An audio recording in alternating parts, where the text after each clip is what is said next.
Good afternoon, everyone. Ben here, and today we're going to be looking at Montana's Senate election. And this is between Jon Tester and an yet to be determined Republican. And I just went through, I just want to state for the record that I think all my live streams, which are going to probably happen most Sundays, those are going to be a little more lighthearted. I'm not going to go too deep into politics or anything. I think I just want to make it where I either play a game or I just ramble on or something. I don't know yet. I'll figure it out.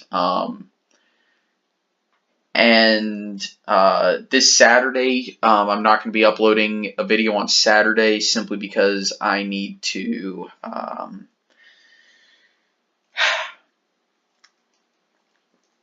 I'm going to be out of town for the day, and thus unable to actually record, and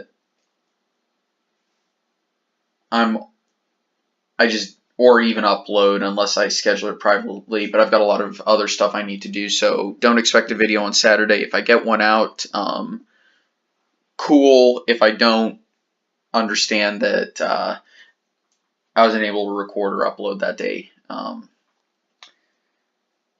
Anyway, so on to Montana. I just went through, and this state hasn't voted, at least in the Senate elections, hasn't voted more Democrat than the nation as a whole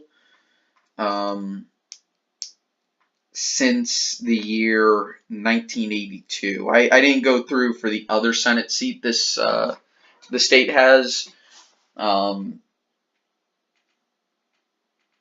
but it seems to have it's a moderately Republican state in Senate elections. However, the state tends to swing between Democrats and Republicans, interestingly enough. When Democrats win, the elections are reasonably close, and when Republicans win, they are pretty decently far apart, except in 2000, 2006. There is reason to believe that had the Republican incumbent in 2006 not been scandal-ridden, Jon Tester would not have won the seat. Though I'm just going to chalk it up to Tester being the right Democrat for the right state.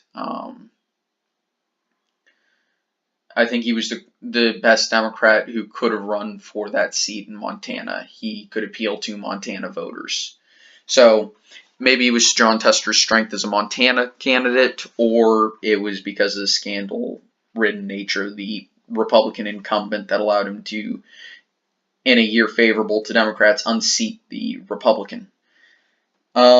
By the way, I expect the Senate margins to be Republicans getting 44% and Democrats getting 52%. I think that's a reasonable spread to expect for this round of Senate elections, which doesn't mean that the Democrats are going to beat the Republicans by that much everywhere, you know. A lot of that margin is going to be in states like California and New York, whereas Republicans are going to run up the margins in, or at least as much as can be done in states like Nebraska and Wyoming and Utah. But anyway, so the state since 2000 has gotten about maybe a half point more Republican each year in terms of Senate elections. And since 1982, about 1 point a year on average. A little bit more than that because there's been, 6 or 7, depending on how you count the 2014 midterms for Montana. 6 or 7 cycles for the state in Senate elections regarding this seat. I'm not really counting it, so it got maybe a little bit. This seat has been a little less Republican than the other one, but I think that's because it had a Democrat incumbent and then all of a sudden a really unpopular Republican incumbent. And looking at it, the state is becoming more Republican across the board, presidential level, gubernatorial level. It's just the Democrats were able to win very close elections regarding that.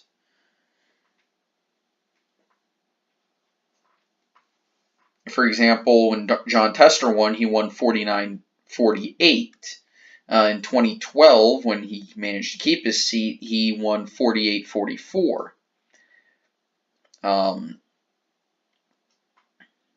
2000, Democrats barely lost 50-47. In 1988, when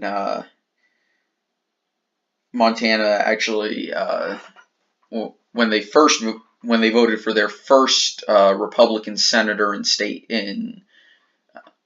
since the direct election of U.S. senators became a thing, they voted 51-48 for the Republican, which was about 5 points more Republican than the rest of the nation. 1982, however, the state voted 2 points more Democrat than the nation as a whole. But it swung to the Republicans to the point where in 2014, in a year where the Republicans got 51% of the Senate vote, the Montana Republican outperformed the national one by 6 points. So I think that the state is going to become, again, more Republican than the nation as a whole. But I'm not sure if that's going to be enough to win the state. I'm expecting the margin to be Democrats up by 8, so about an 8-point difference. Where the Democrats outperform the Republicans by 8%. However, I'm expecting the gap in Montana to be maybe Republican by about 6 or 7. So I'd expect the Republican to get about,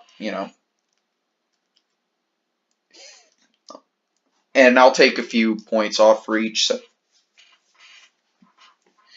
So let's say the Republican gets, the National Republican, I'm trying to think of the best way to describe this. Let's put it at about 5 points. So it'll be like 49-48 or something like that, where the Republican just narrowly loses. So I do expect Jon Tester to keep the seat, but it's going to be, I do agree that the true toss-up, calling it a true toss-up is the correct call, but I'm going to err on the side of the incumbent, like always.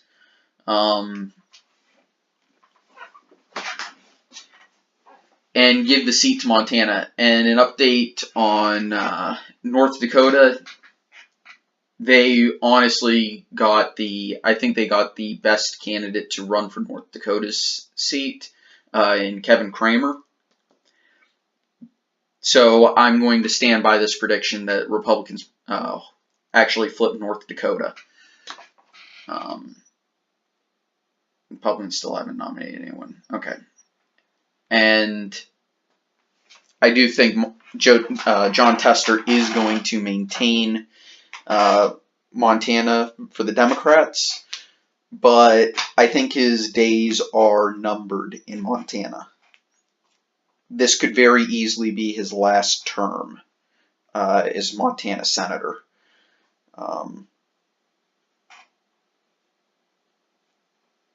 But I could be proven wrong. But due to how red the state is getting across all levels of government, it's going to take a monumental effort for him to get a 4th term in the Senate.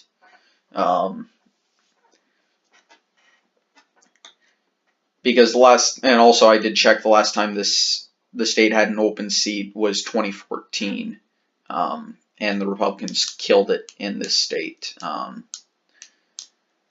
Anyway, guys, thank you so much for watching. I hope you have a nice day. If anybody in the comments, just leave a like, comment if you wish. I'm not going to hold you to anything. And yeah, so hope you enjoyed. Have a nice day, and I will see you next time. Bye.